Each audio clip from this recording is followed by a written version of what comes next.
Naimbag nga aldaw, kada kayo amin, apo.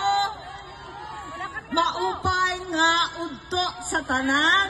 Assalamualaikum, warahmatullah, wabarakatuh. Tuwa-tuwa ako makapiling kayo lahat. Lahat tayo, berdeng-berde.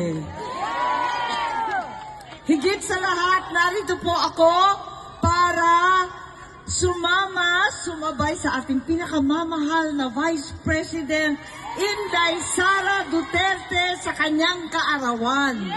Ngunit narito rin ako para sumabay sa inyo for the first time. Alam ko na matagal na kayong pabalik-balik po rito. Walang kupas, walang kapaguran, walang pag-give up. Tunay na tunay pabalik-balik upang lamang intayin ang paglaya at paglabas ng ating minamahal na Presidente Rodrigo Roa Duterte.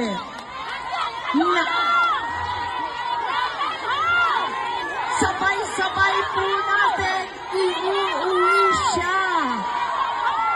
Siguraduhin po natin na magkaisa tayo.